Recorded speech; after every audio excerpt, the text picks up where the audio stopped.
Hello, everyone, to this new episode of From Within. Yes, new layout, as you can tell from the previous episodes, because why not? Hey, things change. The future is mutable and blah, blah, blah. And before I keep saying some nonsense, let's get started with the introductions.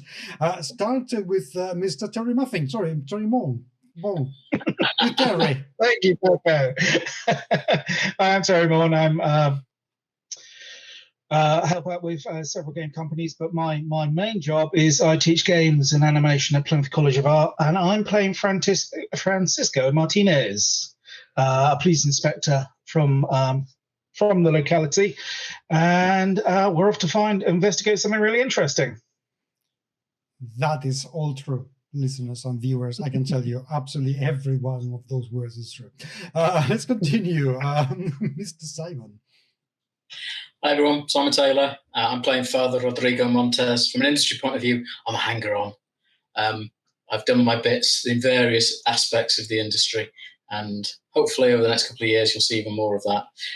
But more importantly, right now I'm Father Rodrigo Montes, Jesuit priest, and utterly terrified about what we're about to find. And you should be.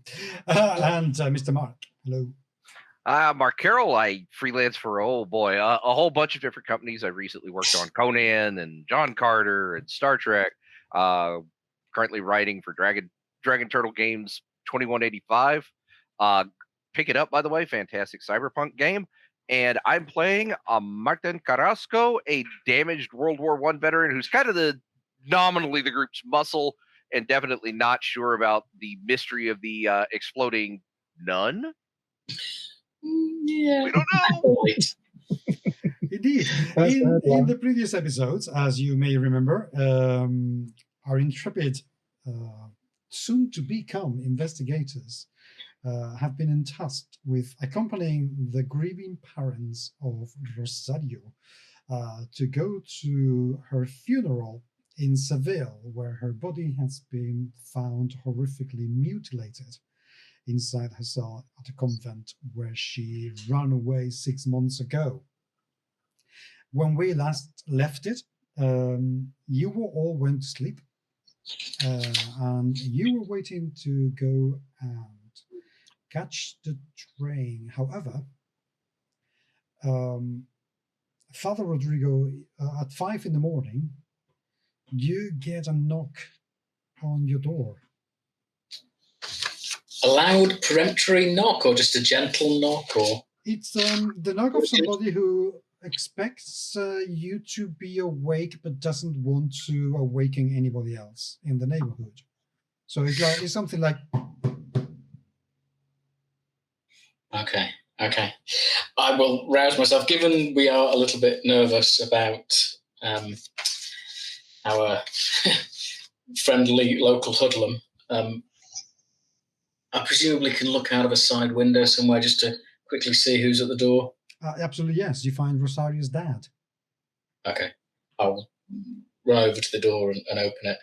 And Antonio, are you okay? Everything all right? Yes. Are you ready? Not quite. I didn't think we were going till a little bit later. No, we thought we would depart at 6. We would be driving, so I thought the sooner we'll depart, the better. Oh, I thought we were getting the train. Oh, no. Trains are a little bit too unreliable, and evidently we cannot risk being late. So no, we're driving. I mean, if you want to go by train, by all means, this is entirely completely understandable. But I would rather we all go together by car, please. Absolutely, completely understandable. Just need to get a quick message to Martin and to Frank. How long until you set off? Well, I was thinking about setting off between 6 and 15:15. Is that okay Perfect. with you? Will you have time to absolutely perfect. Get yourself organized? Yes, I've already packed. Just need to get dressed. Yes, as you can see. And go and get the other two. Okay, in that case. By the way. In that case, I will be waiting for you in the car by the door in the church in 60 to 70 minutes. Okay, we'll see you then. I'll quickly throw some clothes on, check that my bag's okay. As I get changed out of my sleepwear. Load my bag up, chuck in my copy of the Bible, crucifix, holy water, what the hell. Whatever else I feel I need to take if I'm visiting a convent, and quickly go and grab the other two who live relatively close by, yeah. Okay, I mean, as long as it's nothing too outrageous, anything that you tell me you have that makes sense, you have. So don't worry too much about that sort of thing. Like I say, holy water, crucifix, Lewis gun, Yes. I've been wondering where I put that. Sushi fork.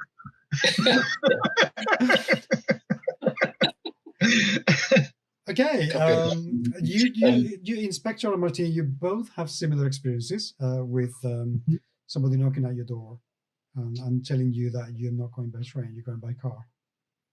Right. Well, if that's the case, rather than all squish in the same car, I'll take Martin in my car. Oh, you have a car?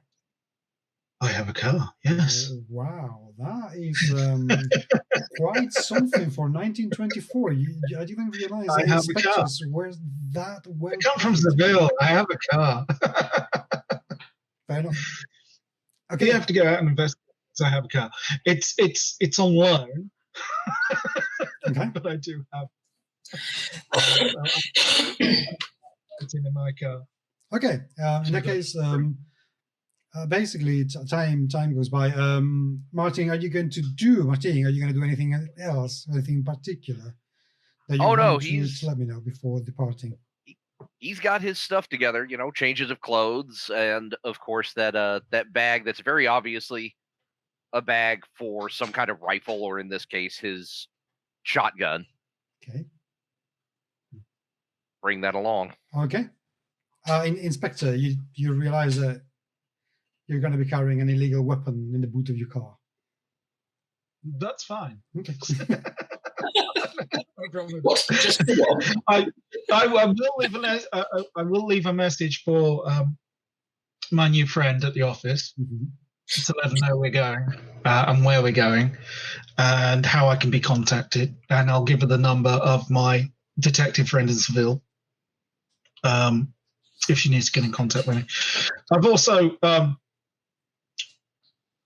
just to say, packed my overnight bag and any kind of bits and pieces I feel that I might need on the journey as well. Okay, good. You take off. Basically, you're arriving at 6:10 in the morning, and Antonio is there with his wife and Father Rodrigo. Who are you going to travel with? With them, with Antonio and Gracia. Okay, good. You take off. The journey is uneventful, but it's very long, even though it's just 200 kilometers, but the roads are mostly compacted dirt. Luckily, it's summer, and luckily in brackets, it's summer, which means that there hasn't been any rain for a long, long time, so the roads are dry. However, they're also very, very dusty, which means that your lungs are going to be basically buried in dust by the time you get to Seville. Seville is intensely hot. In Celsius, you are on a constant 34, 35, 37 degrees in the daytime. You're going to be about 28 to 29, perhaps 27 if you're lucky at night. And the UV rays are just, are there to kill you. The Australian UV rays, they are lethal. You arrive, the journey is quite arduous. It takes you at an average of 40 kilometers an hour. It's going to take you about 5 hours to get there, give or take. So you're going to arrive with a couple of breaks for, some snacks and some cup of coffee or whatever. You're going to be there at midday. So it's 6 hours of bumps on the road all the time. You arrive at the convent.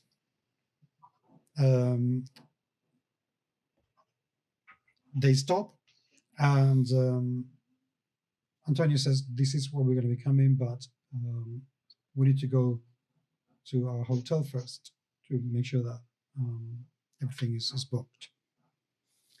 The hotel is just a little hostel. It's very nearby. It's what today you would consider a 1-star hostel with your own room, but you're going to be sharing the bathroom with most people, and is run by somebody that you would say is a widow, even though her husband is very much alive and around, but he's kind of a zombie who doesn't do much unless she specifically tells him to do something. She's quite a robust woman who's used to making sure that everything's done her way. And you are located, so you are in a room. You're told that no hanky-panky, no funny businesses, that is a God-fearing space and place, and therefore no visits after 9 o'clock. And absolutely nobody in the rooms. Okay.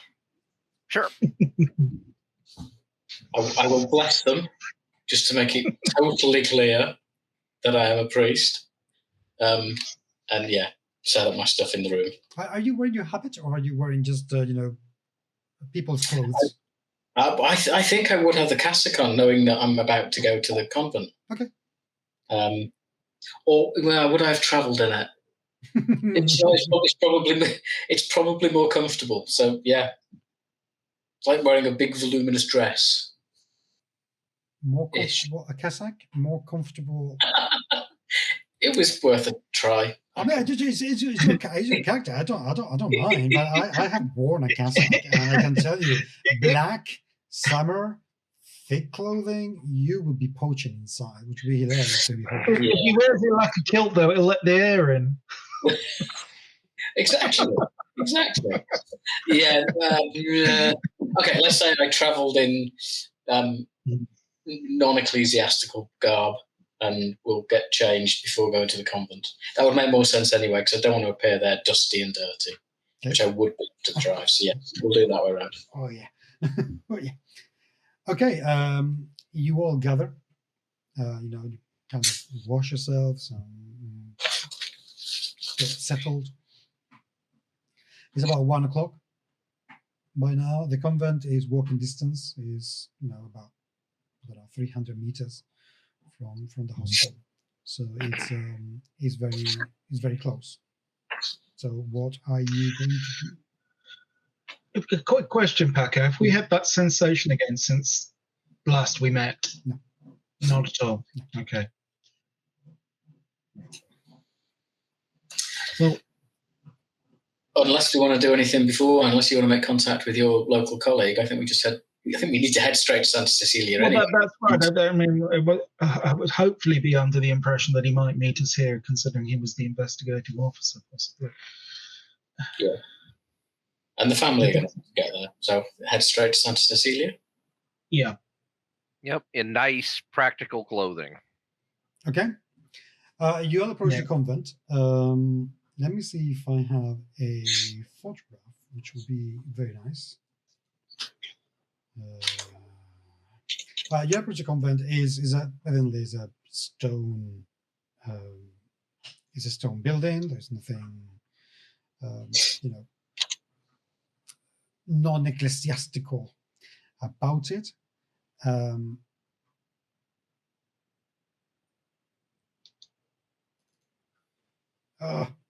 No, I don't have a photograph of that. Sorry about that. But it's just a convent. Nothing too fancy about it. Wooden doors, incredibly thick, with a tiny little window with metal bars all over it, and a little string that you can pull to ring a bell. Then let's do so.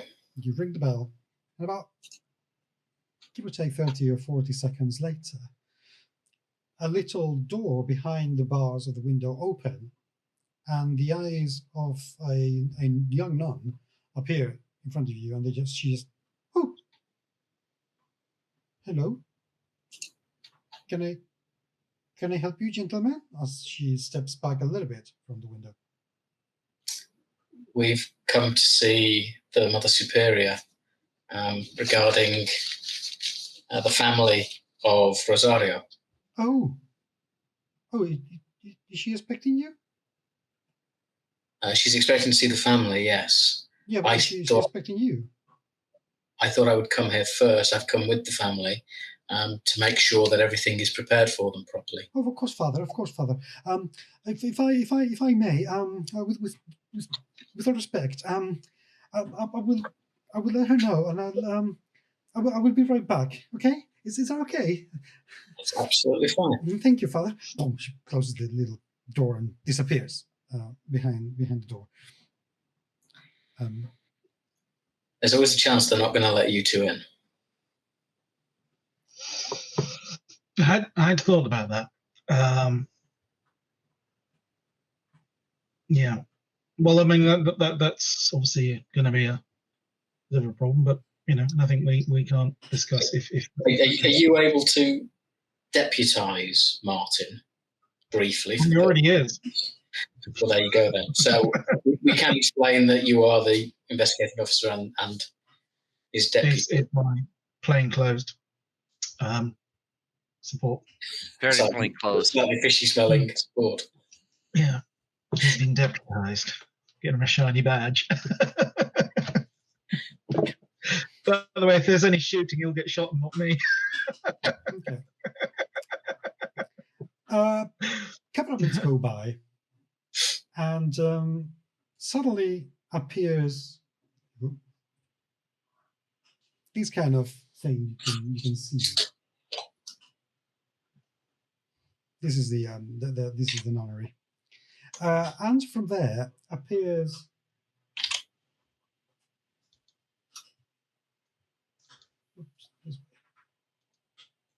this person,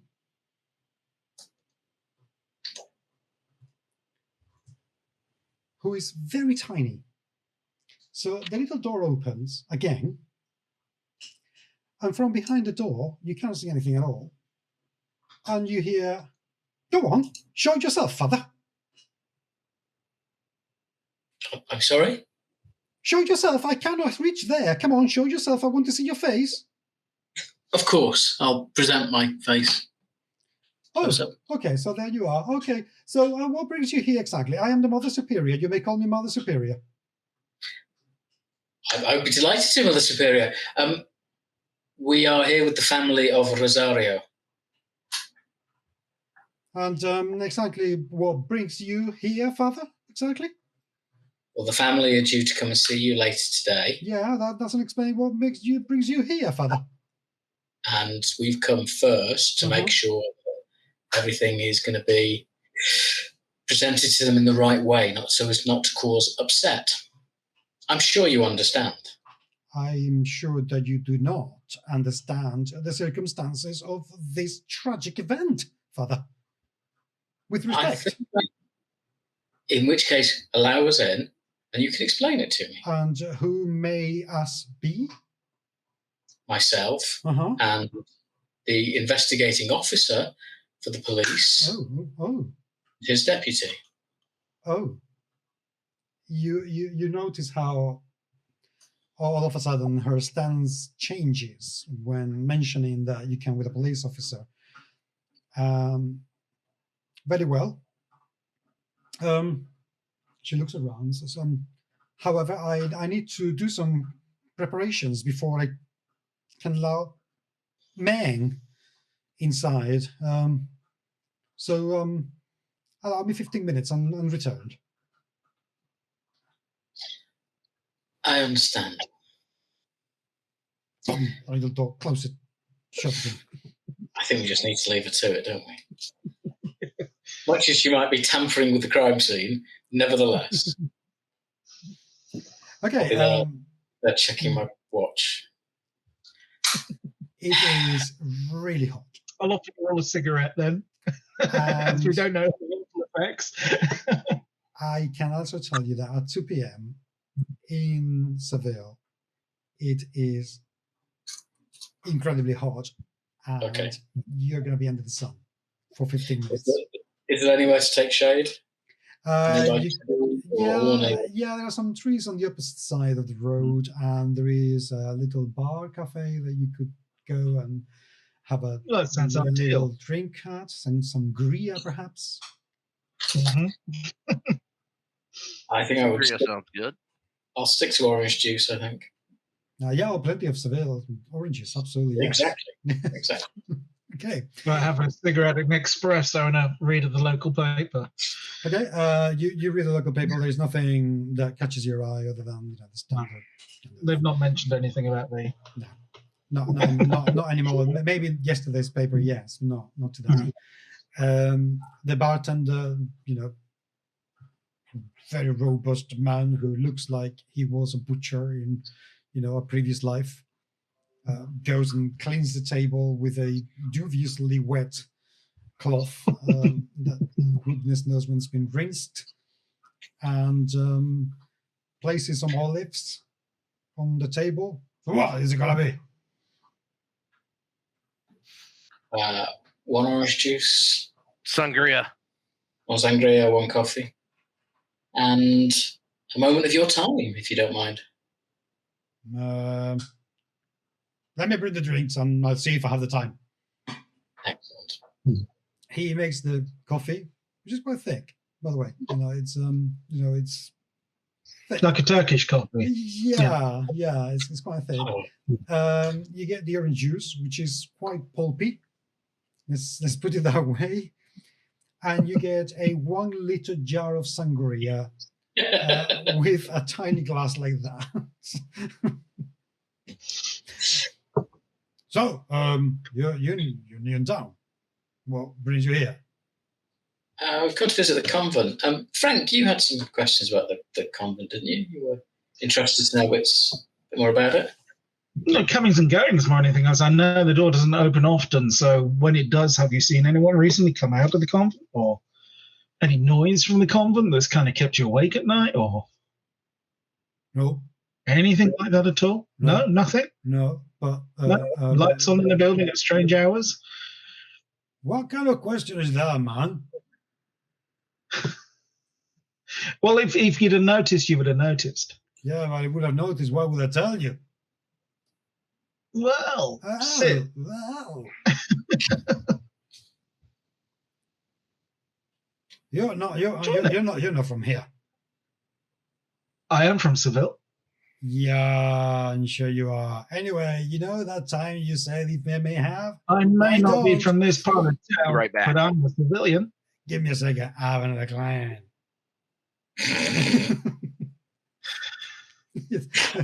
And I think he smells cop on me.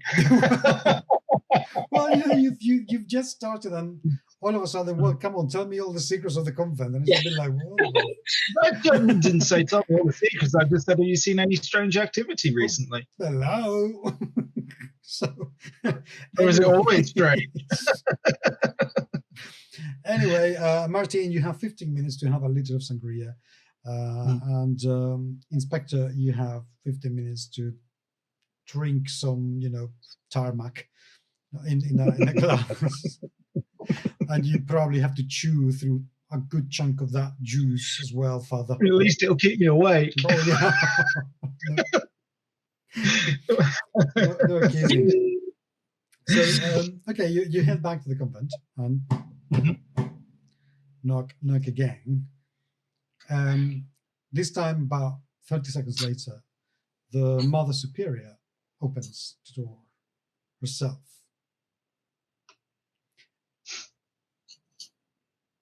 Well, come on. Are you coming in or what? Lead the way, Mother Superior. Lead the way. He's about this size. It's like a Jawa in a habit. She's tiny, really tiny woman with more creases in her face that you thought could be possible, which means that you place her age anywhere between 80 and 150. You know, she's very, very old, gaunt eyes, but an incredibly piercing look that tells you, you mess with me and you're messing with the very, very avatar of God in this earth. So don't mess with me. That's what her eyes are telling you. She's as much a general as she is a mother superior and a nun, but incredibly proud. And presumably, when I was at the seminary in Seville, the stories about her matched that as well. That she was just this ferocious beast that had the well-being of all of her charges at the centre of everything she did, but she didn't suffer fools. No, she does not suffer fools like at all. And you are aware of her reputation, as you are aware of her heart, even though she doesn't show very often, but she does have one. Yeah, I get that impression. Okay, so we'll let her lead the way. We don't know where we're going. She closes the door behind you, and she approaches you and says, "Rules to be followed to the letter. Do not talk to my nuns. Do not look at my nuns. You will not go anywhere you are not allowed, and you will not go anywhere out of my sight. You will not touch anything. You will not take anything. And above all, you will not mention the name of God in vain." Am I making myself clear? Totally. Am I, Inspector? Yes, Mother Superior. Good. Am I, Mr. What your name is? Officer. Officer Carrasco, Mother Superior, of Miss- course. Good. In that case, follow me. She takes you through the entrance that leads to a stone building, absolutely beautiful, covered with fantastic mosaics that obviously some very wealthy people have donated at some point in the past. The place is gorgeous, and inside there is a small garden that's beautifully tended to. You can see, as you look toward your left, you can see in the distance, that might be about 50 meters away from you, there is a small cemetery where evidently Rosario is going to be buried the following day. And the whole thing looks absolutely immaculate and completely deserted. If there are other nuns in this place, you cannot see them at all. You go into the room, into the entrance of the building, which is surprisingly cool. Inside, you can almost see yourself reflected on the floor, is spotlessly clean. As in the kind of clean that has been cleaned, overcleaned many times in the last day. The corridors are full of furniture, thick wooden furniture with some paintings that, even though none of you are particularly versed in the world of art, you can all say some of these are very expensive. Pardon? I am. Are you? You can Yeah. see, you can identify some Velasquez, some Goya, and a Tintoretto as you go along. Which, you know, yeah. This is not a normal convent. There is an incredible amount of money here. She takes you upstairs, where everything changes quite dramatically, and suddenly everything is very Spartan, both in looks and equipment. The walls are bare, the floors, even though they are clean, but by no means they are standard. And you can see an awful lot of little doors, wooden doors, with, that's where the cells are going to be. And everything is quite, basic, really, really basic.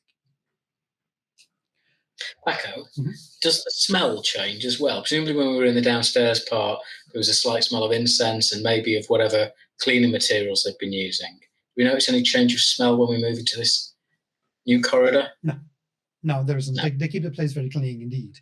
It's just that if they have to spend 10 hours cleaning, they will spend 9 hours downstairs and 1 hour upstairs. But it is clean. Again, you see absolutely no nuns whatsoever anywhere. None at all. And she leads you through the corridor. And as she turns around, because the building has a typical convent square kind of plant with a what's in Spanish is called a claustro, which is like a patio inside with a fountain, some garden, and all the accommodation in the rooms are on the sides. This is the floor where the nuns have their cells. She approaches one and takes a massive ring of keys of the folds of her habit, puts it in the lock, and you notice one thing, and is that she hasn't even looked at the key. She literally was like that and just had the right key in her hand. Clunk, and opens, looks at you and says, what you are going to see is not for human eyes. Please be very mindful and be careful, please. She's genuinely concerned. Of course. For you. Looking away, she opens the door for you. Who's going to go in? I'm happy to go in first. Kind of braced myself and as ready as I can be.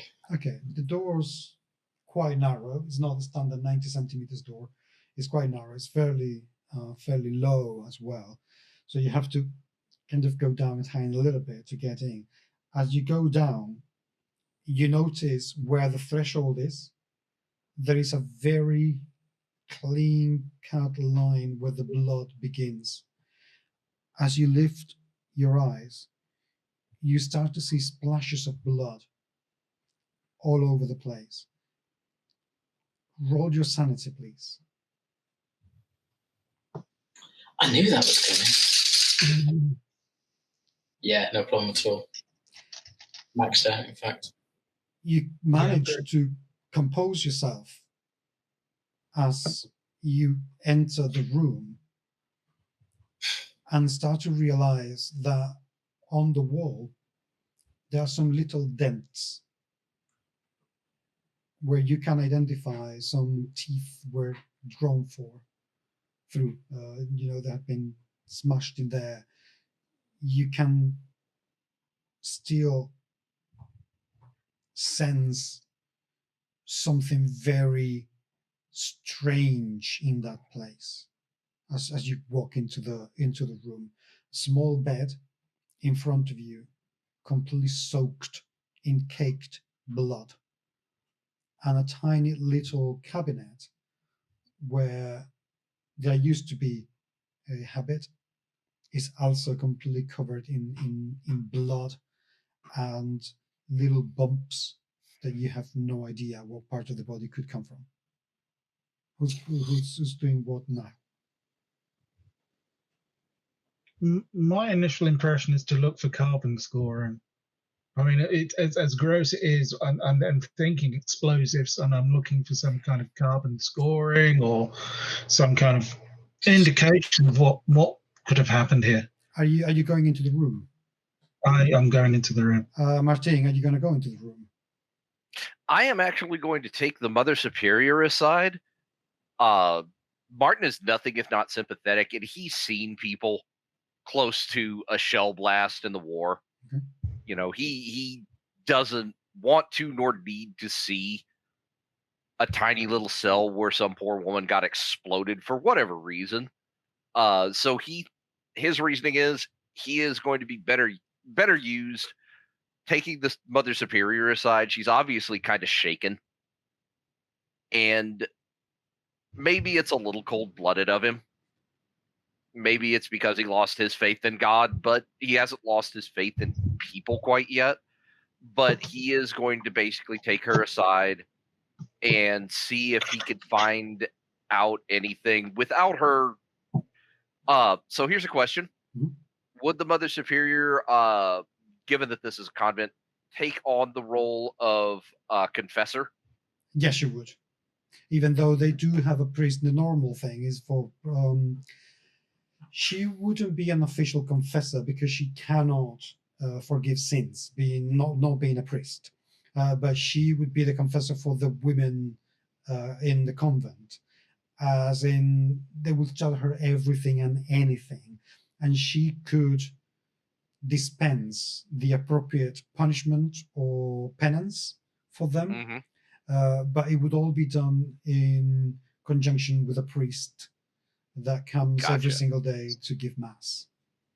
Yep. So what Martin's going to do, take her aside, sympathetic, that's genuine, and again, kind of cold-blooded of him, but he is going to see if he can find out anything that the girl might have told her, insofar as why she came here, and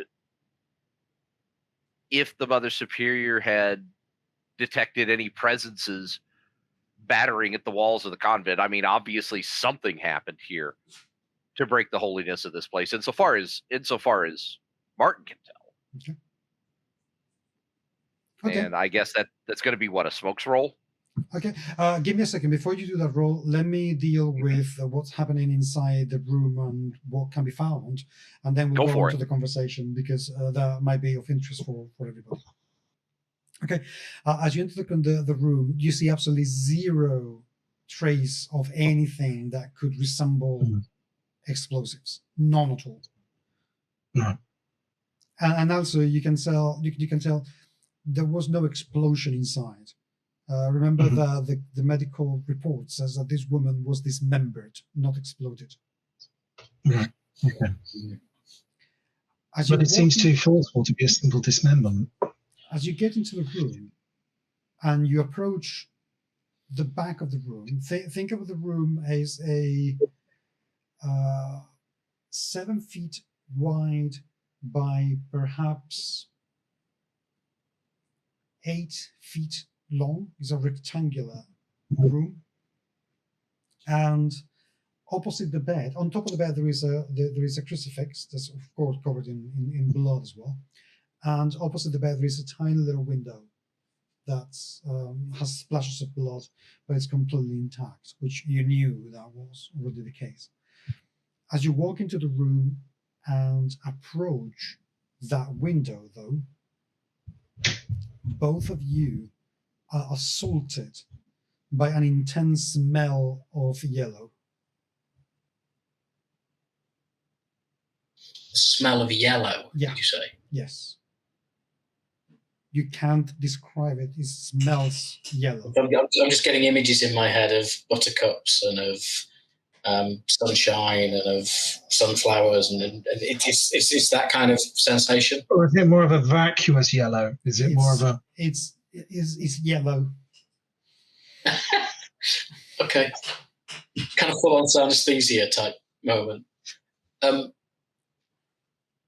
think it would show in my face, so Frank may spot that.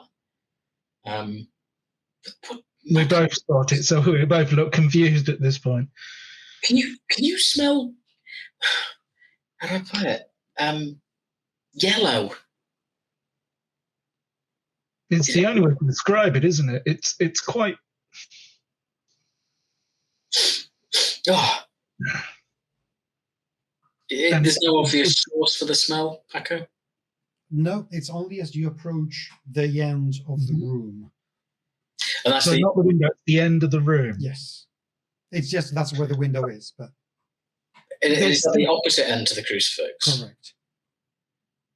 I mean, and what's beyond the wall at the end of the room? The earth, nothing. It's just the open space. The outdoors. There's nothing. No other room. There's nothing else. Checking the corners. Anything? Cracked? Did you touch them? No. I'm just looking. No cracks whatsoever. No. It's a flat ceiling or it's a vaulted ceiling? Flat. that. I mean, it's a box. It is a cell, essentially, isn't it? Yeah. And is there a source of light in here? Is there there's not even a candle by the bed, or there's a little candle there's a small bedside table, and there's a little candle as well. You can tell that they've been instructed not to touch anything, because everything, apart from the fact that they have removed most of the human remains, everything is completely untouched.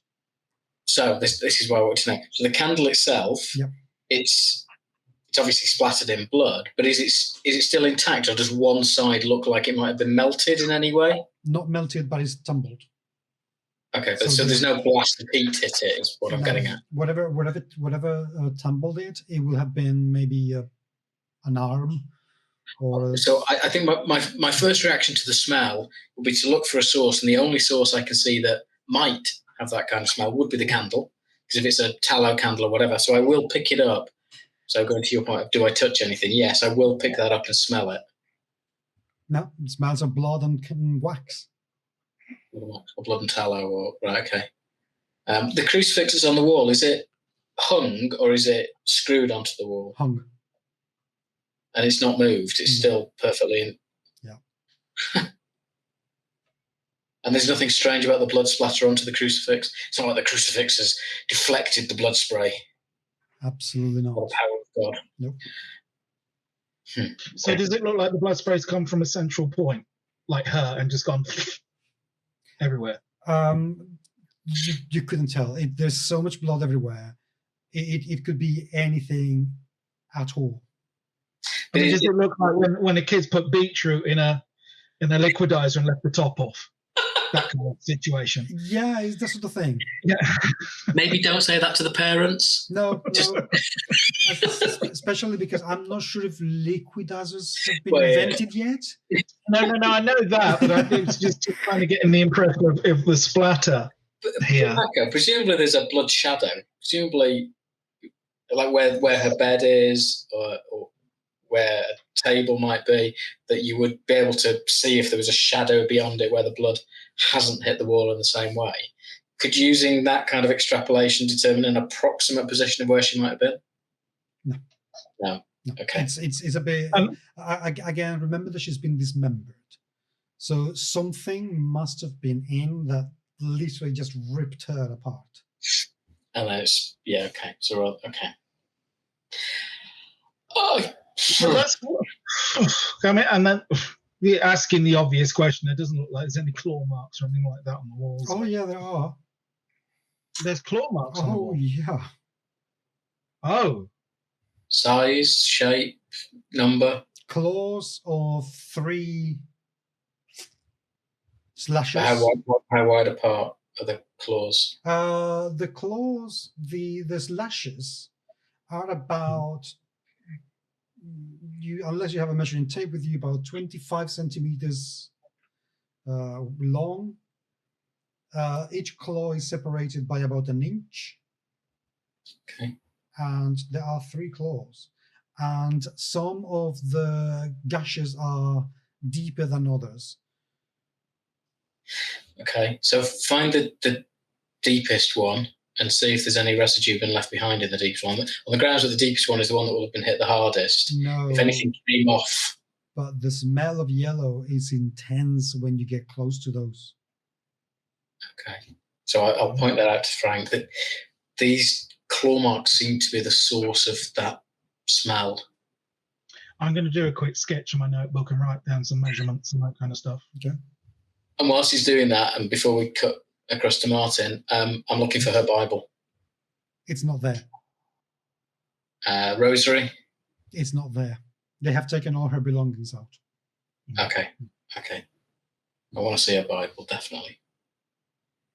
I'll carry it whilst Frank is doing the sketch. I will just generally look around the rest of the room, look under the bed, and see whether or not there's near her bed, maybe, if there's a bed head, for example, just check behind it to see whether or not she might have been scrawling anything on the wall.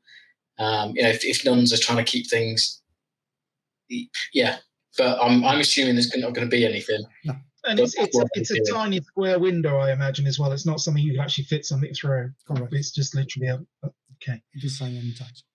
Okay, Martine, you take the Mother Superior out. You ask her to go, and she looks at you like startled, saying, she stays. She actually takes you someplace, which is about 1.5 meters on the opposite side of the corridor, where she can still keep an eye on the open door of the room. So, Okay. Mr. Officer, how? I saw too much of that in the war. So I thought perhaps we might have a conversation. We are, of course, concerned on the mortal end about the girl. And if you could tell me anything, within, of course, the sight of God, about why she came here, fears she may have conveyed.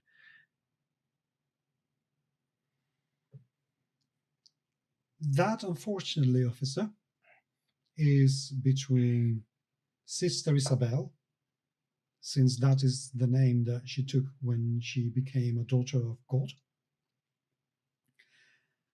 her confessor, and myself, and I am not at liberty to disclose much information about that, especially to somebody who is unknown to me. I'm sure that you understand. I understand any information that you could give would be helpful. Do a charisma roll for me, please. Sure. Let's see, what's my charisma? I have charisma 12, sure. And let me grab me dice.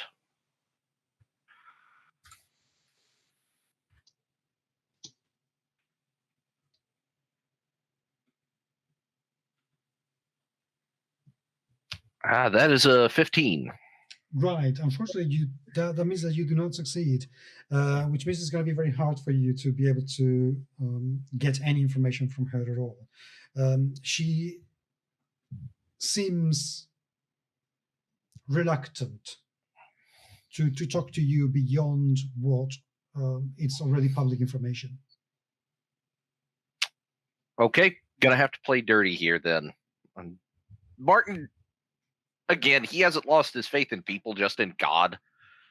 I mean, one either finds the supreme deity or completely loses them in the trenches. And in this case, Martin is going to play on what happened with Brother Sebastian, not mentioning him by name. Sister, I understand your reluctance.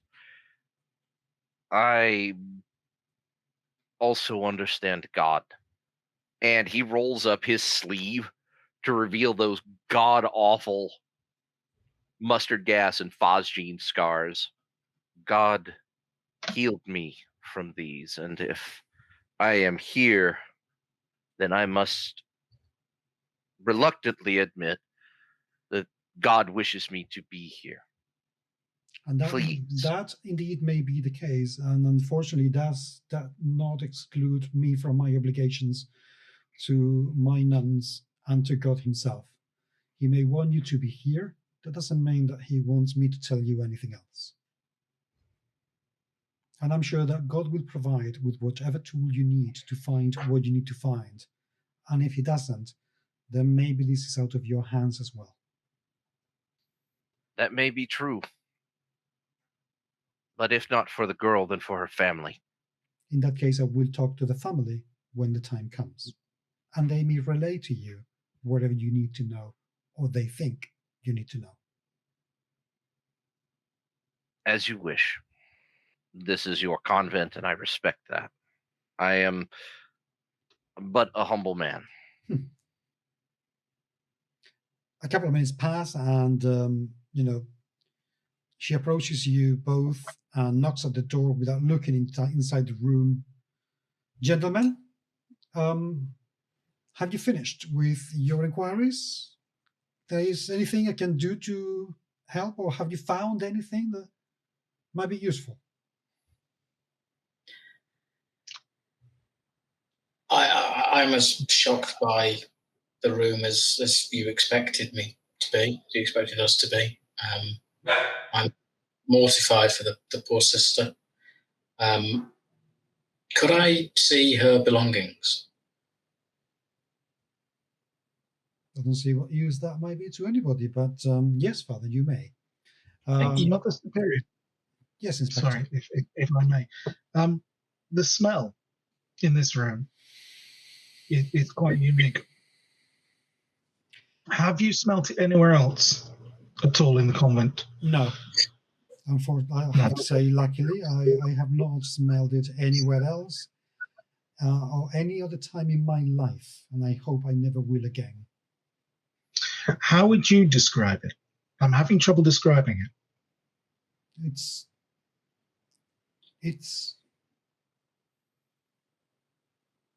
She can't. She literally cannot process in her head.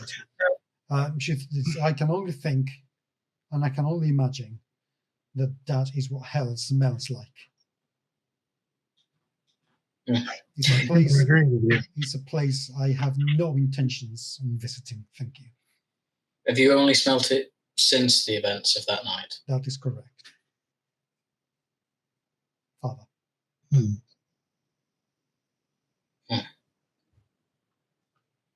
Please come with me. I think we can leave here now. Thank you. For your kindness. She takes you. She takes you once again downstairs and asks you to come into a smallish room, which acts as her private office. Everything is full of papers, and there's loads of books in shelves all over the place. There's a big, massive desk where she has several effigies of Virgin Mary, a few crucifixes, some of them with rather expensive-looking gems attached to them as well. And she produces a small suitcase and places it on the desk and says, "This is what Sister Isabel came with when she arrived at the convent." She swallows her tears. You can tell that she's been, affected quite deeply by this event. Okay, so we'll open that. Just whilst we're doing that, Akko, this is the convent of Santa Cecilia, isn't it? Yeah. Santa Cecilia is the patron saint of music and musicians. Yeah. Have we heard any singing? Have we heard? Okay. You've heard absolutely nothing. If the nuns had been sent away on holidays, that is what the convent would look like. Okay, I might mention it to her at some point, but right now I want to concentrate on her belongings. Right, you open the suitcase, and inside you find the Bible, you find the rosary, you find a dress, some shoes, some underwear, and a habit. Okay. Yeah, I want to check the Bible first. I'll leave you two to look at the other stuff, I guess. I'm interested in looking at the cases because sometimes with these cases, they have hidden pockets and compartments. So that's the first thing I'm going to look for, is if there's any zips or compartments or anything in the case that might have something else or something sewn into the fabric of the case. Nope, nothing at all like that. First thing I'm going to do with the Bible is kind of hold it to see if it falls open on a particular page. If a book's been open consistently on the same page and cracked open at that page, it has a habit of falling open onto that page.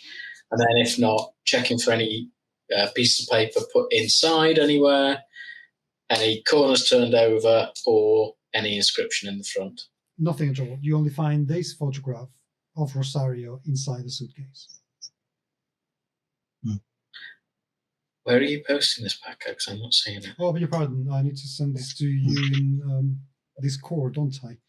I'm putting it in for everybody else to see except you. How clever is that?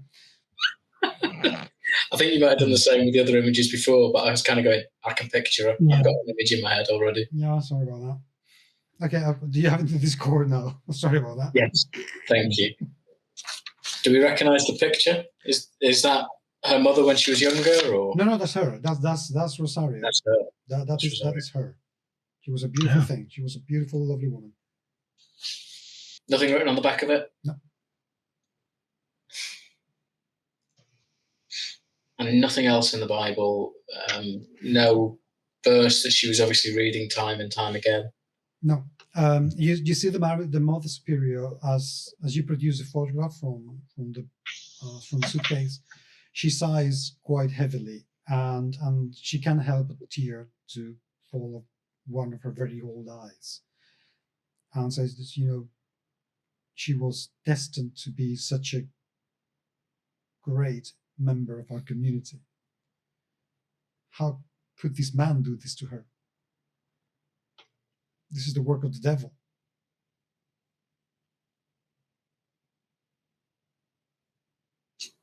Simon, first, what man? She looks at you, startled a little bit, thinking, looks at you saying, I've said too much. Well, no, you haven't. I really mustn't say anything. Roll charisma for me, please. You take a confession. With advantage, because you're a member of the clergy and a priest, and that always commands some respect. At this point, I think, Father, that myself and Martin will leave you to discuss matters. That way, I'm hoping to get another glimpse of the paintings. It's a good job it was at advantage, but I rolled a 1. Oh, blimey! Okay. She looks at you, and then she looks at both of you, and says, "Please, sit down." She opens another door that leads you to another office, and you can tell that this is the office where she actually works, and the other office is where she receives people, to impress, because the place is stunning, absolutely stunning. If it wasn't because of the religious iconography, you wouldn't be able to tell if you were inside a big regal mansion or inside a convent. It's just incredible. Just the wealth in that place would be enough to sustain you and your families for the rest of your lives comfortably. You sit on the sofa, which is quite comfortable. It's incredibly comfortable. And says, I am so sorry that I've been so rude. As you can tell, we are on the edge on this matter. May I offer you a beverage? Of course, by all means. She goes to one of the walls, takes off, there's a pipe, takes off a little lid, blows into it, and says, drinks now, and puts it back. Okay. And you sit down and said, okay, Father, what would you like to know? You mentioned a man. I want to know what brought her here, but I will let you lead the conversation because you mentioned something that's obviously preying on your mind.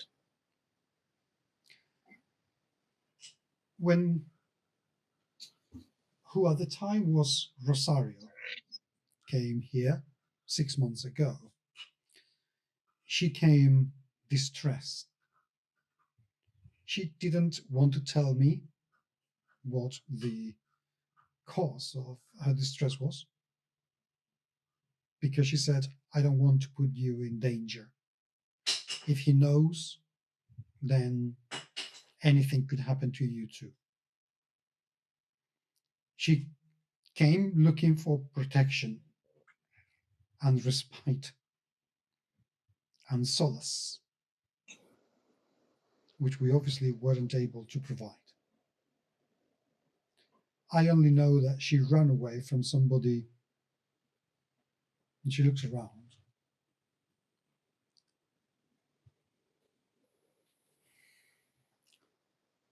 Excuse me. She goes to her desk, gets a piece of paper, and writes Ramon González Mota. She offers it to the three of you to read very quickly, and then she puts it down with the writing so it isn't visible. You can tell she's acting as if she were being watched. That's why she came. I don't know what happened. I don't know how it happened. I only know that she was hiding away from him. And I only know that this can only be the work of the devil. Excuse me. Excuse me, mother? Yes, coming. A nun opens the door with a heavy tray full of the most exquisite crockery and a teapot. Looking down, and without placing her eyes on you at all, places it on the coffee table and turns around and departs immediately. I won't be making a show of looking at her or anything, but from the little glimpse I did have of her, is it the same one who opened the door or who answered the door originally? No. Okay, so there is at least two nuns here still. Okay. We'll find them one by one. Mother Superior, we totally understand the pain and stress that you're going through. It's an awful time, and obviously her family are going to be mortified by what has occurred. I know this is hard, but tell us about the night that it happened. Well, unfortunately, there isn't much to tell. We didn't hear much. We suddenly just heard some noise, and this horrible smell. Forgive me, it's quite...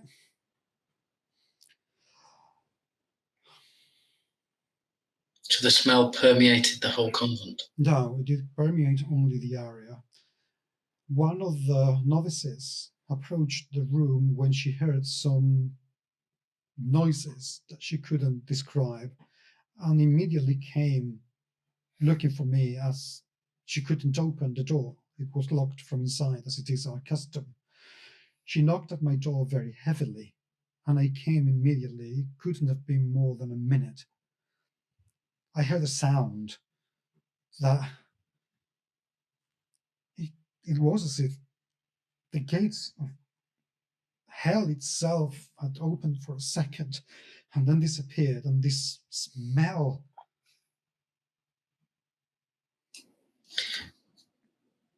Well, the noise that you describe, to me, the sounds of hell is souls screaming in torment.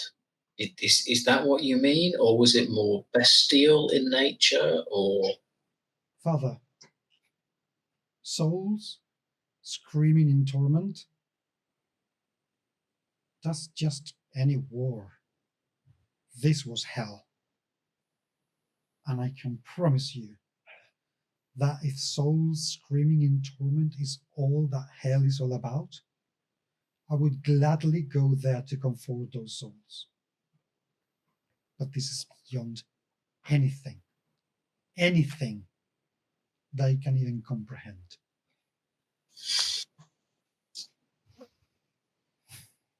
She's right. Yeah. I wasn't there. I don't know. But So I've written something on my notebook, and I'm going to casually kind of hold it to it. And it says in my notebook is, have you had the sensation of being watched? She looks at you very brightly all of a sudden and looks around and said, yes.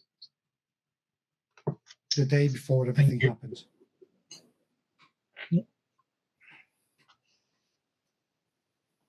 You too?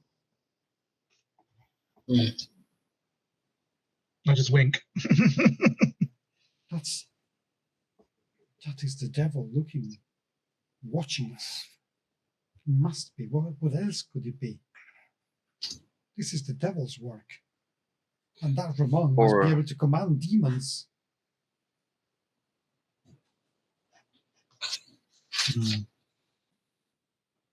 Anyway, I'm afraid that apart from that, when I opened the room, let's just say that Mr. Dante's divine comedies and his hellish landscapes, yeah, they pale in comparison with what I saw. I think even Hieronymus Bosch himself would be hard put all to canvas for that. Again, it's disconcerting to have how much information at this point we pass on to the parents to know what is best to say to them at this point. I think the only safe thing to tell them is that she died quickly. And that now she certainly is with God. Mm-hmm.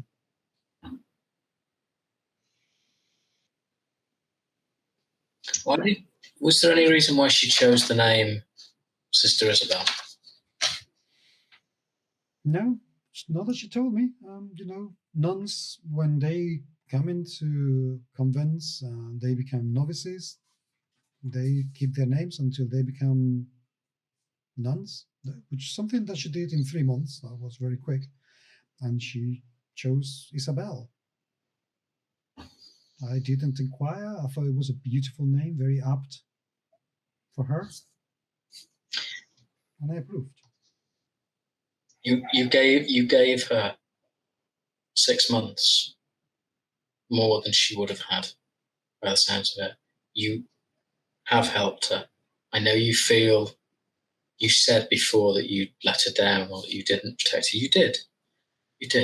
But you were fighting a battle against Lucifer himself. You did the right thing. You did a good thing, and you helped her. Thank you. You and you can reward yourself with that. Thank you. Comfort yourself with that. I notice there's no music. I enter a convent of Santa Cecilia and expect to hear music. Is there a reason for that? No, Father. The only reason is that our girls are right now in hiding, so not to see you. Okay. Understood. May I inquire as to the father who comes to see you every day to take confession? Mm-hmm. He's a good man? Yes, he's a very good man. He's been with you a long time? Yep, indeed.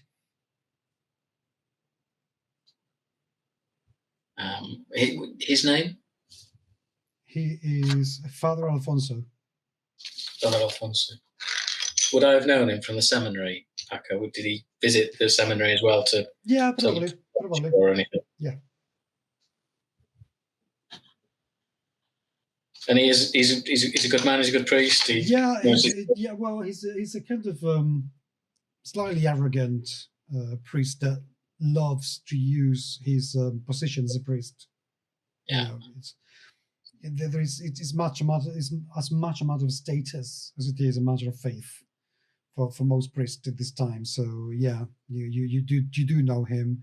He's not bad, but he could be better. Let's put it that way. Okay, that's fine. I don't know whether we want to go and see him or not, but it might be worthwhile. The Mother Superior tells you that you will see him anyway because he's the one who's going to officiate the mass the following day at the funeral. How is the mass going to work? Are the nuns all going to be there? Yes, indeed. Are they going to say their farewells? Yes, indeed. Okay. And ourselves and the family will be permitted to attend? Yes, there's going to be a space specifically habilitated for guests, which I can't imagine there are going to be that many. And the parents will be allowed exceptionally to be at the front of the church, whereas the rest of you will be behind bars. Understood. I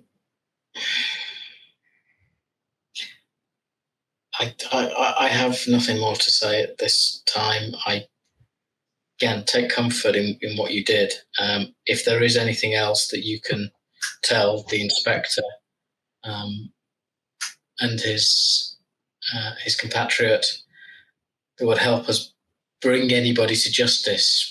I know we don't know the names of the person who's involved in any way, shape or form, but it would be helpful if there was any more information you could provide. If I can think of anything, I will certainly let you know. But right now, what I know is what I have already told you.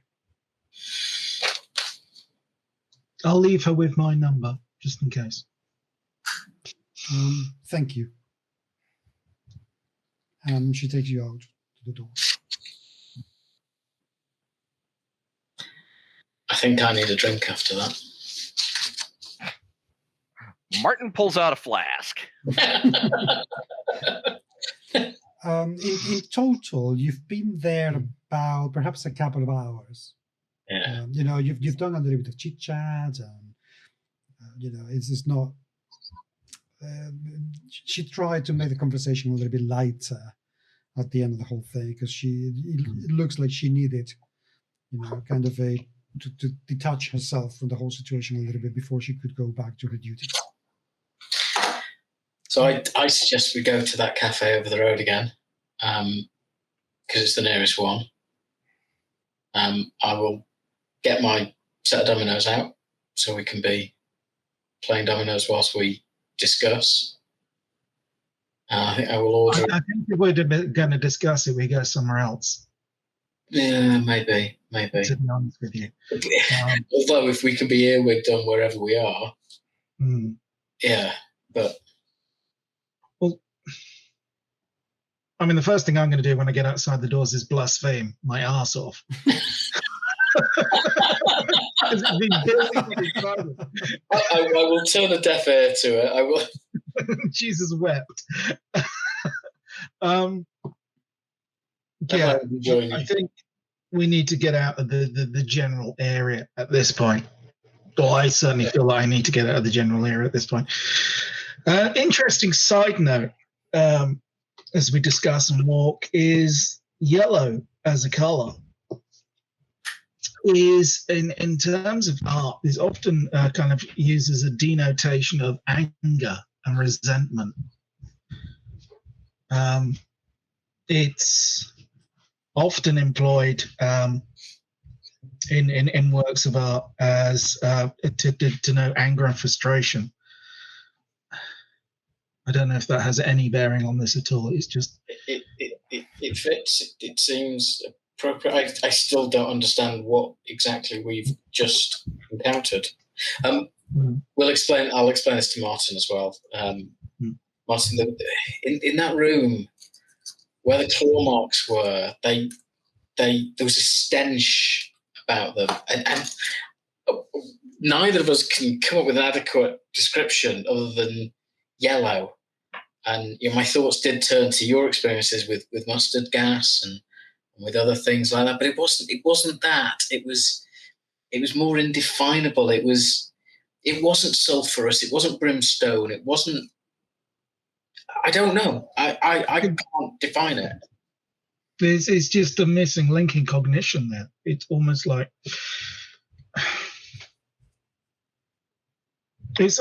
when there's an illusion or a magic trick, and your eyes see one thing, but something else happens, and we've smelt something, but there's been some kind of sleight of hand in the respects of our brain trying to digest that information. Yeah. It just otherworldly is the only way I'd use to describe it. If it was under different circumstances, I would almost think it was a vision from God. Or otherwise. And exactly, and therefore I have to see it as a vision from hell, because that was an ungodly space, given the way it had been defiled. Yet the crucifix remained untouched. Yes. There was no source of heat in there. It was bestial. There's no other word for it. But how if it was demonic, that's the only explanation for how it got in and got back out again. They were outside the room when it happened, so there was no smoke coming out of the keyhole. There was. We could see whether or not anybody saw anything. I mean, we do need to ask some local people if they saw anything from outside the window. So, well, it was in the inner courtyard. The windows look out onto the inner courtyard. Oh, do they? Ah, sorry, I got my bearings wrong. Yes, okay. So she mentioned being watched as well, or the sensation of feeling that she'd been watched. Much the same that we did the other night, prior to the event happening. Yes, that concerns me greatly. I mean, everything points towards... We won't say his name until... Exactly. Towards anything. In fact, I'll grab a piece of paper and write down a code name that we can refer to him as. I don't know. Fink. We'll do it. Fink. You said it was a yellow smell. Yeah. When I was a boy, I read a story about a woman who was taking a rest cure and by turns went mad. And she described the room as having a yellow smell.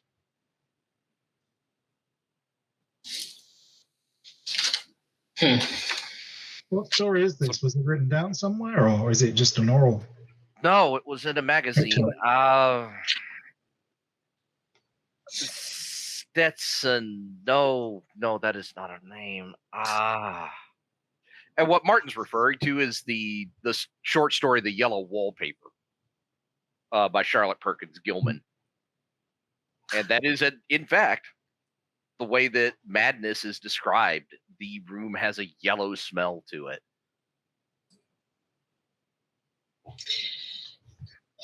Yeah, I mean, it's a common allusion to use yellow in those various different ways, but it still doesn't explain how it was there. But the smell doesn't.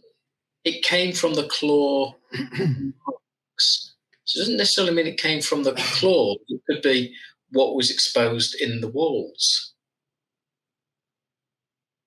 If you were assuming, Padre, that our friend is using the devil's tools, it seems that he has, by turns, begun to use the devil's sword. What you felt, perhaps, was I am no spiritualist. I am no sage or fortune teller or sorcerer. I am just a man. But terrible things leave a residue. They leave a mark as indelible as a boot print in dried mud. Perhaps that's what this thing is. Because it is not of this world, it left its own mark beside the physical. Agreed. Nevertheless, when we return, I do want to ask the Mother Superior for permission to make a mark in one of the other cells in the wall to see whether or not the smell is there. This could have a completely mundane explanation. Hmm. And Let's of course, the irony here is that the man of God seeks the mundane explanation, and the mundane man seeks an otherworldly explanation. How strange things have turned. You were changed by your time in the trenches, Martin. I see God's hand in everything. I don't wish to see the devil's hand.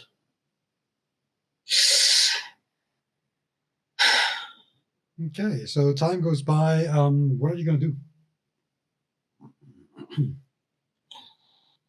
Do you want to go and speak to your colleague on the force? Or is that a dead end for now? I think there's a dead end for now. On the basis that my colleague, I know for a fact, will be looking for a rational explanation. I think we're way beyond the rational at this point. I would be very interested to speak to certain people, but not at this juncture. I don't want to kind of rock the boat too much and draw attention to ourselves. We did want to speak to her father. Yellow keeps on coming back to me because, forgive me if I'm wrong, Martin, but and you're the reader here. Robert Chambers wrote a book in 1895, I think it was. The King in Yellow. Yellow again, yes. Yeah. Strange stories. Now, I've grown up in more bohemian surroundings than you may think. I've lived and worked with artists, many of whom have strange bohemian beliefs.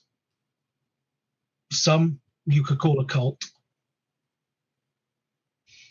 And I brushed it all off as flim-flam and kind of strange behaviors and excuses to have tawdry sex, excuse me, Father, and strange rites. What if I was wrong?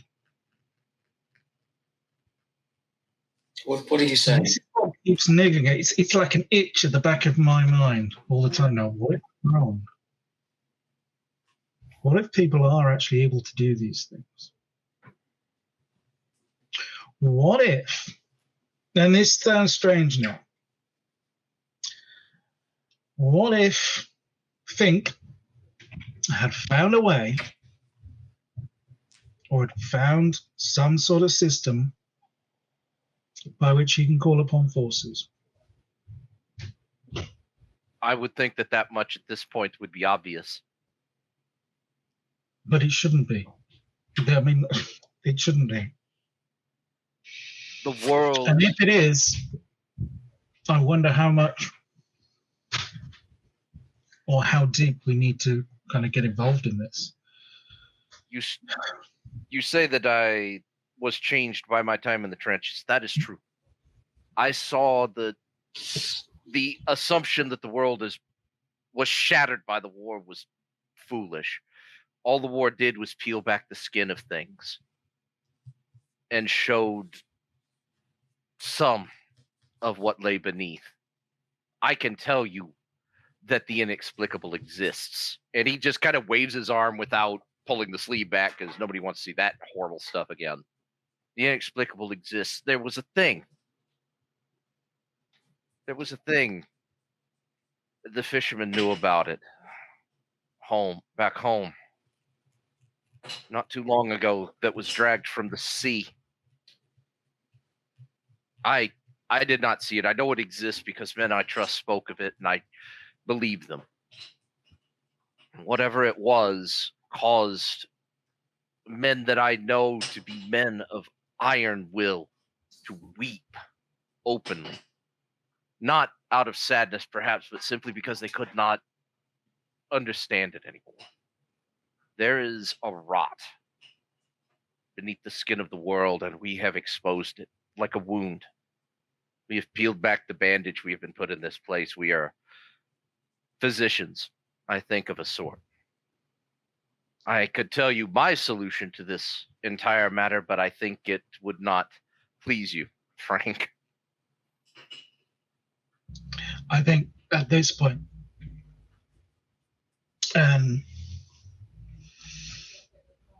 I tend to agree with you. Maybe I'd be better off not knowing. Maybe I'd be better off just leaving this thing here now. Quit my job and just not knowing, but that would be a selfish act. And you have seen the wound by any means, and that means that it will continue to ooze. It will be wherever you go, So because that is the world. If we're in, we're in. We're in this now. Not by choice. Gentlemen, if you're suggesting what I think you're suggesting in terms of taking our own form of retribution, I cannot sanction that. I cannot support that. However, we also cannot let what happened to poor Rosario, poor Sister Isabel, go unpunished or we can't leave it. But we cannot take justice into our own hands. Only. No, I'm not suggesting that at all. I'm saying we need to understand. We need to understand what is going on here. We need to come to some sort of resolution as to what happened, why it happened, and how we can stop it from happening again. Agreed. Martin, forgive me. I'm reading more into what you're saying, perhaps, than what the inspector is saying. Oh, no, I was suggesting killing the son of a bitch. I was just trying to cognate, what we understand the world to be and what the world actually is, and the two not being the same. I'm speechless right now. I feel that you've both let the events that we've just experienced get to you too much. I understand. Maybe because I take confession on a regular basis. I hear stories, I hear tales, I hear your fellow fishermen, Martin, talking about things that they may or may not have done or seen. I understand all of that. Nevertheless, if this is the devil's work, then we must do God's work in fighting it, not take the devil's side. So, yes, let us try to understand this more, but let us do it in the right way. Agreed, gentlemen? For now. The domino species have been I don't think following anything's suit. off the table at this point. Say that again. No? Okay. In nome dei Patris et Filii et Spiritus Sancti.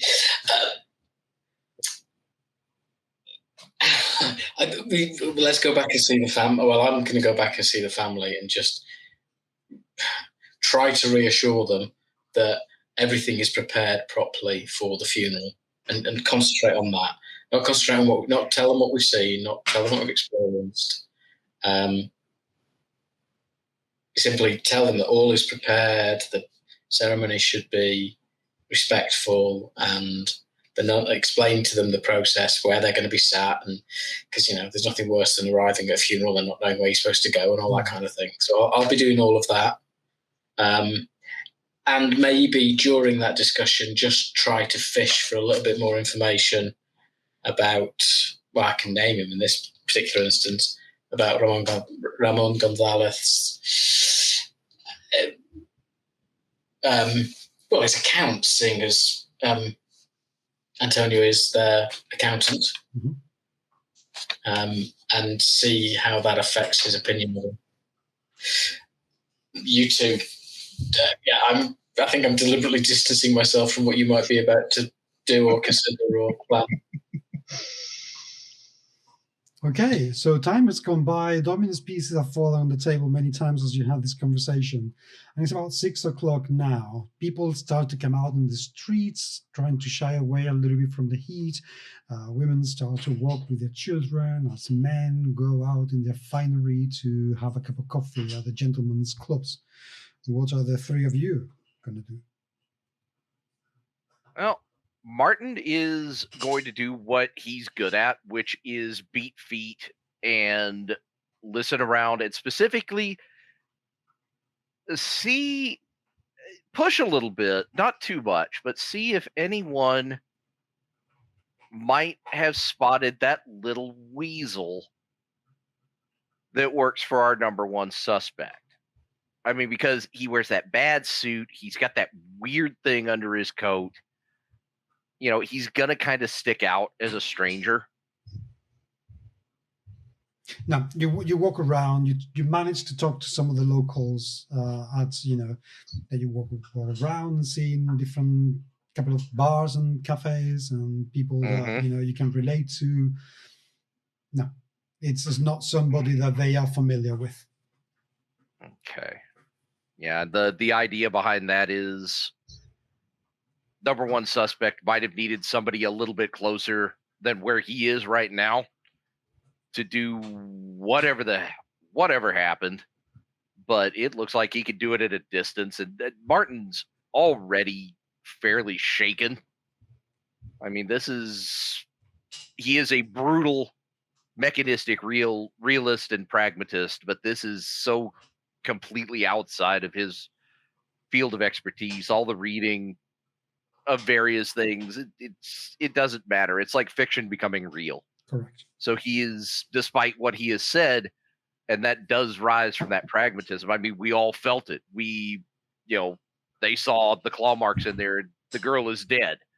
And the only explanation for it seems to be, by inductive reasoning, whatever remains, however implausible, must be true, which is this guy is up to just absolutely no good by means that law might not cover. I mean, what are you going to do? Invoke witchcraft laws? I don't even know if they had those in Spain. Yeah, we used to, and that was kind of frowned upon. Let's put it that way. Right. Well, I'm going to go to the station. The police station. The police station. Okay.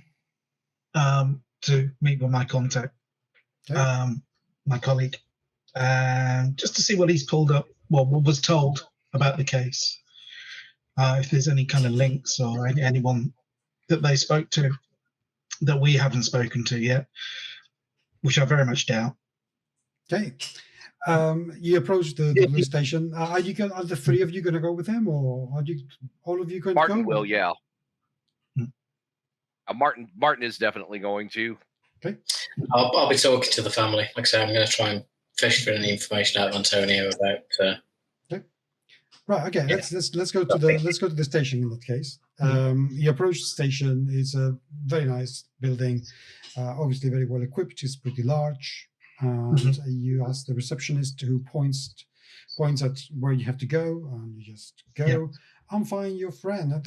Oh, Miguel. Hello, Francisco. How are you doing, old devil? And he goes and gives you a big, massive hug with some really, really mangly pats on the back. Good to see you too, buddy. Who do we have here? Have you got a partner? Oh yes, this. Well. I thought you never would. Well, he's a good guy. I bet he is. I am so sorry. My name is Miguel. Who may you be, Mr. Francisco's partner? Yes, this is Officer Martinez. Look, we went to the nunnery. Oh. Yeah. But okay. Is there somewhere quiet we can drink and kind of? Oh, Of course, come on. You've forgotten You still who's got that talking goblin to. in interest. Oh, come on, give you a big massive pat on the back. Let's follow it. Come on, boys. It takes the two of you. He's very You think we're both white cheats, probably. well. He's quite jovial, and it seems to be very touchy-feely. Right.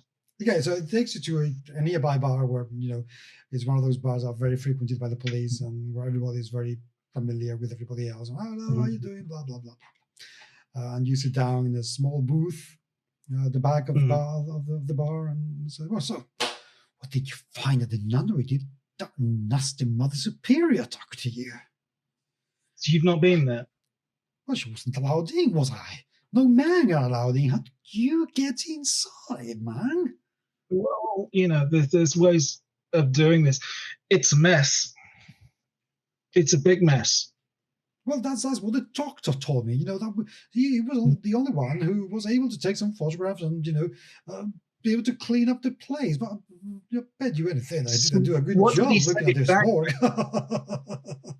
What did the doctor say to you?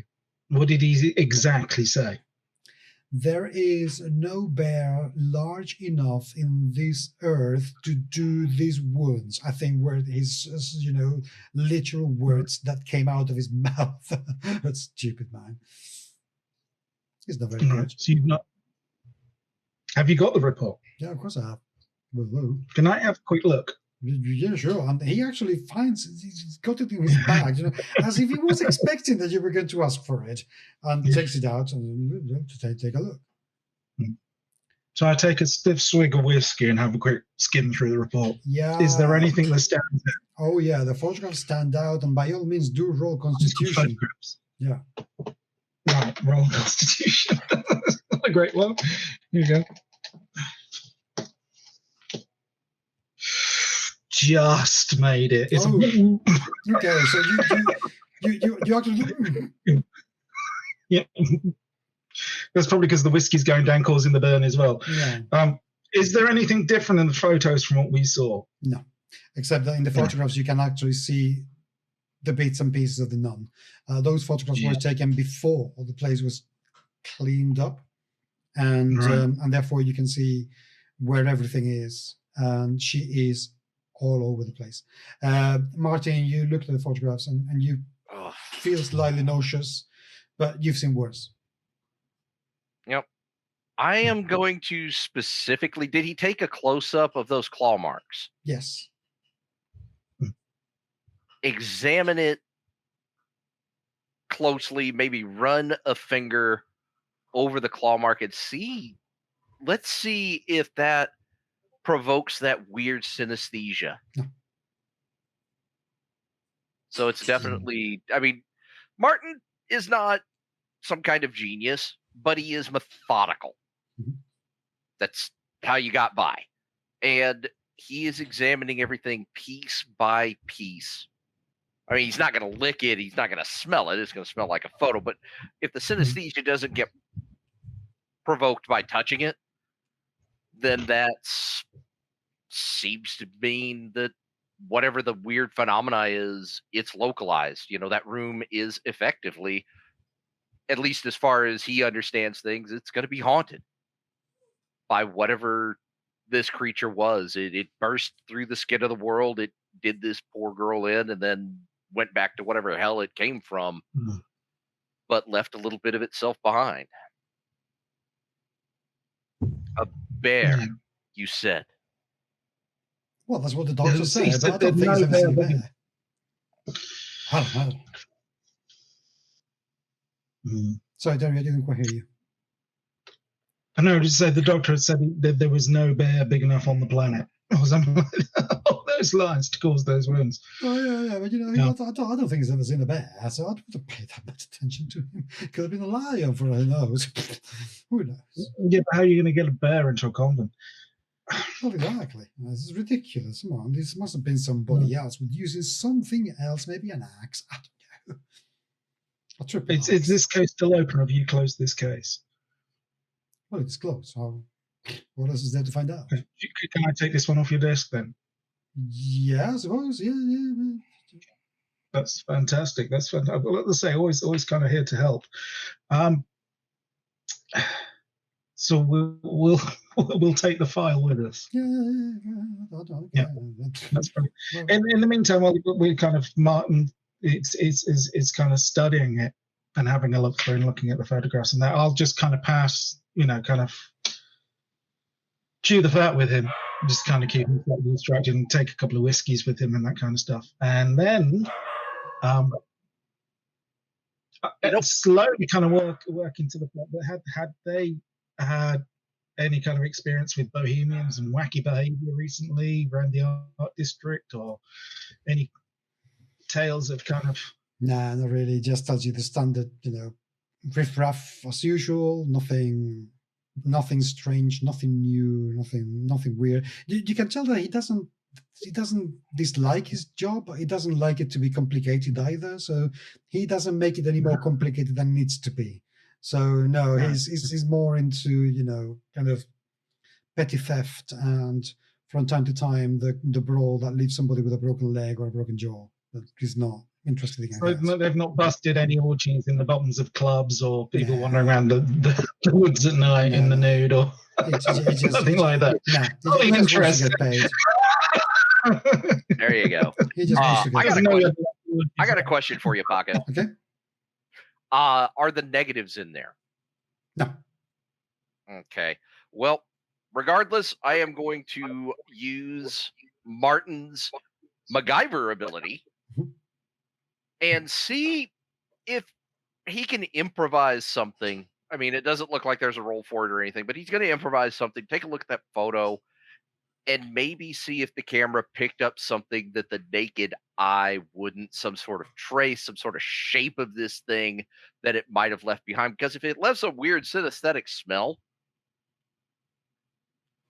it might have left something else that might have gotten picked up by the camera. It's, of course, complete pseudoscientific nonsense, but that's what Martin's working off of. Okay. Miguel produces a magnifying lens of his, standard magnifying lens of his bag. You take it and begin to examine the photograph very, very, very carefully.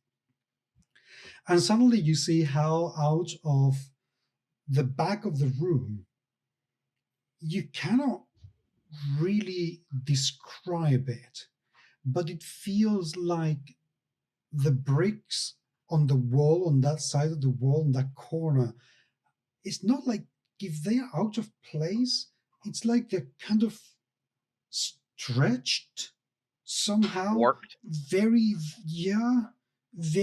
subtly.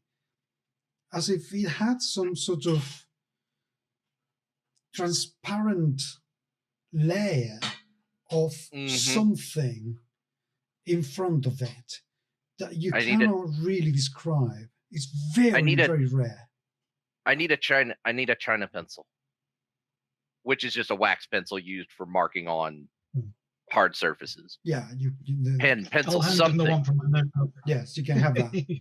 And he just kind of very lightly uses that to sketch out the shape. He's not an artist by any means, but he sees that warping and he traces. Now, here, see? You see? Right here. I'll finish it off for him. Yeah. And I'll trace it out. Well, the thing is that there's nothing to trace. It's just undescribable. You can see it. You can see there is something. You can see that there is something that you cannot see.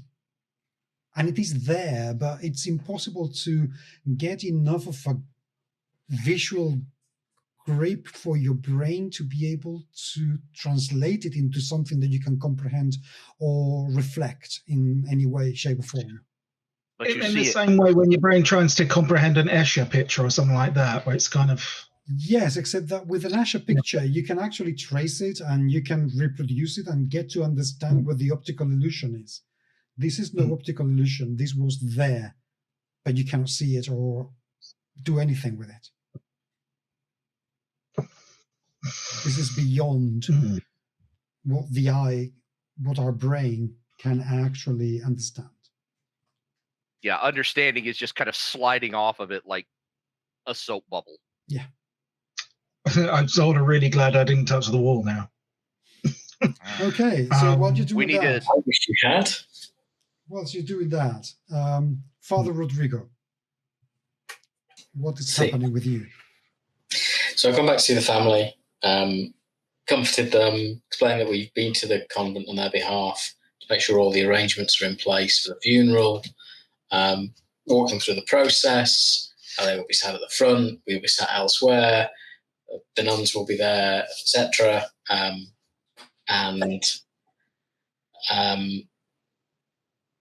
And just saying, giving them a little bit of the history to say, so Rosario came to the convent 6 months ago. So it was straight after she'd left Agatheres. She was a wonderful nun. The Mother Superior was full of praise for her. She fitted into the life there beautifully. She took the name Sister Isabel, so you may hear her referred to as Sister Isabel during the funeral. Don't let that upset you. That is a beautiful thing. She was a vibrant part of the community. The fact that she came here straight away after leaving does suggest to me that maybe there was something that drove her away from the town. Certainly not from you two, but perhaps her relationship that she was involved in. I believe, Antonio, that you have some business dealings with him. Is that correct? That is correct. I am his accountant, after all. Yes, that is correct. So you have seen the extent of his business. Yeah, that's true. But Do you know that it's not as clean as it should be? I can only tell you that the side of the business that I account for is indeed clean. I cannot tell you about anything else. But I don't understand. see how that is relevant now. Perhaps the seedier side of his life was something that she couldn't cope with, and that's what drove her away. I think if you get any requests from him, certainly to attend the funeral, then you should refuse. Oh, I have already done that. Okay. So he did ask to attend? He didn't specifically ask to attend. I simply told him that, considering the kind of place where the funeral was going to take place and how men are not welcome, perhaps it would be best if he stayed, to what he agreed immediately. So I somehow get the feeling that he wasn't all that interested in the first place. Mm. He is obviously a reactionary man. Mind the foot?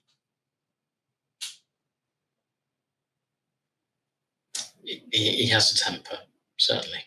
That he does. Did Rosario tell you anything about the relationship she had with him? Only that he was very keen to take it further, and my daughter was indeed not going to until her wedding day. I see. But there was a wedding day being arranged? No. That was never going to happen. My daughter was never going to marry somebody 25 years her senior. What kind of man you think I am that would allow her daughter to do that, father? But she dated him. She did. She went for meals with him. Of course she did. He's a handsome, rich, funny, charismatic man that can make a little girl's life quite easy and cheerful. Of course she went into some innocent endeavors with him, of course. Why wouldn't he? He was my client. I understand. I think it's probably him that drove her away, one way or another. But that It's not an explanation for anything else. As long as you're comfortable with the... Is it tomorrow, the funeral? That is correct. Yes. Yeah. Yes. Yes. As long as you're comfortable with the arrangements, then I will say good night to you. I'll start to head for the door, and then I'll do that kind of classic Columbo thing. And just one more question. Yes.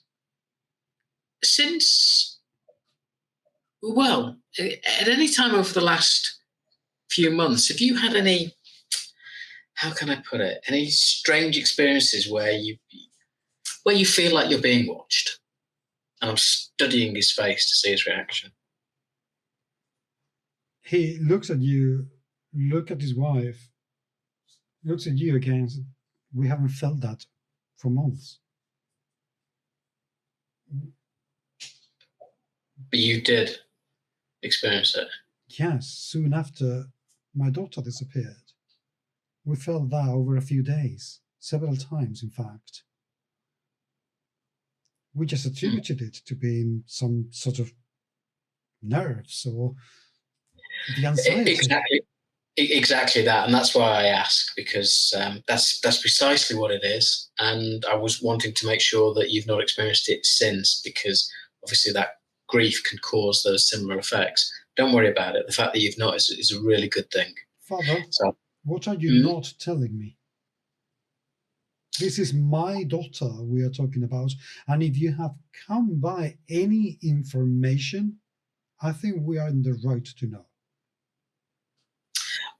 The only information that I have that would be worth sharing is that she was a valued member of the convent, and that her belongings, including her Bible, including her rosary, including her habit, and including a beautiful photograph of her, will be given to you after the funeral. And obviously that will be a traumatic moment for you. We were wondering where the photograph was. The photograph was special to her, to you? Well, it was a photograph we took for her birthday. We went to the photographic studio to Hermanos Garcia to have it taken. It was a set, it was a number of them. And Ramon bought her an absolutely beautiful silver frame, so she could always have it on display. I saw no sign of the frame, but the photograph was there. No, she left the frame behind. I see. And that's still in the house? Yes. At home? Of course. Okay. Well, the picture will be returned to you, and if you choose to place it back in that frame, you can. If you choose to place it inside another frame, I'm sure that would be equally appropriate and memorable. Thank you, Father. We will indeed consider it. But if we may, we are both, as you can imagine, quite tired, and we would like to go to bed and have a good night's rest as much as we can, which, as you can imagine, will not be very easy before tomorrow. The funeral is at 10 a.m., so if we may convene here at 9? That works for me. In that case, I will bid you good night. Good night. God bless.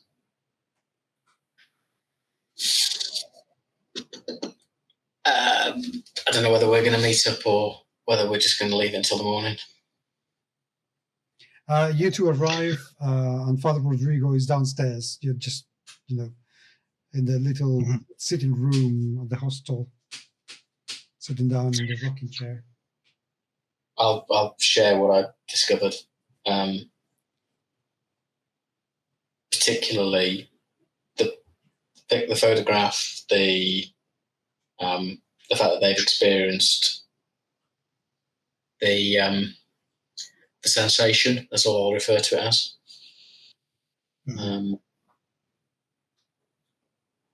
And yeah, the other bits and pieces that he told me about.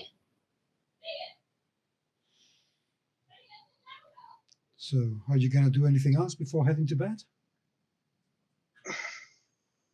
Your police colleagues able to tell you anything? No. It's not before I can go out and get absolutely rat-assed. Remember that this place closes at 9 o'clock. That's what I'm thinking. So I would probably have gone past an off license. I don't know if they call them off licenses in Spain, but grabbed a bottle of wine or something from one of the restaurants and kind of hidden it under my coat.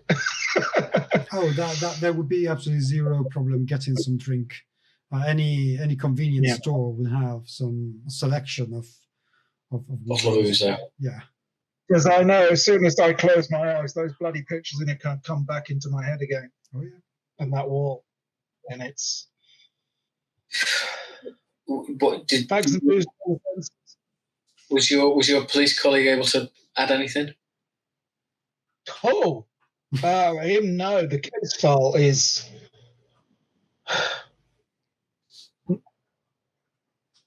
You can look at it, but I'd warn you not to.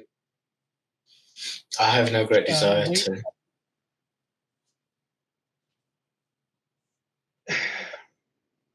The best way to Martin, you can probably describe better than me that there's an issue with the wall in the cell. Martin picked this up.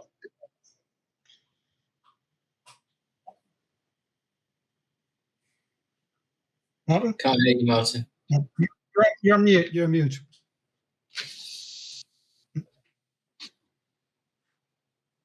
Yes, I had an idea, but I think it's best if you just see it for yourself.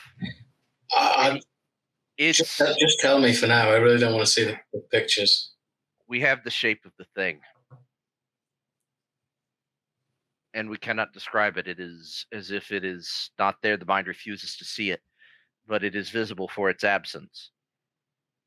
A distortion. So you think the thing was still in the room? I think it left a trace, and the camera saw it.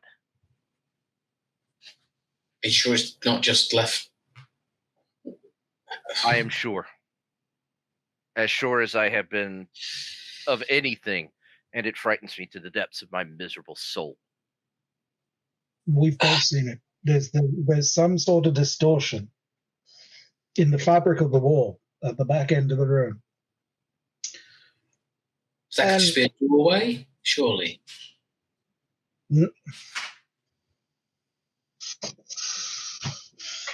If I had to draw it for you, I couldn't. It's just it doesn't work with the same kind of physicalities of kind of what we understand. It's there but not there. It's both present and not present. It's void. So, but it also has. Do you think we need to revisit the cell? No, you couldn't get me back in there if you paid me. But if that's... I do not think that we will be able to discern the actual shape of the thing. We simply know that there was something. But if nothing else, that cell needs exorcising. Sure. I don't know if you could call it a demon, but I don't have a better explanation. Well, what else is there? Padre, even Shakespeare said it. Hell is empty and all the devils are here. I read the Bible, not Shakespeare. And yet there is truth in both, is there not? A man that speaks to the human condition and a book. There's definitive truth in the Bible. Shakespeare was a mere man. He may occasionally have spoken the truth. He may occasionally have spoken incorrectly. He referred to ghosts, did he not? We know such things do not exist.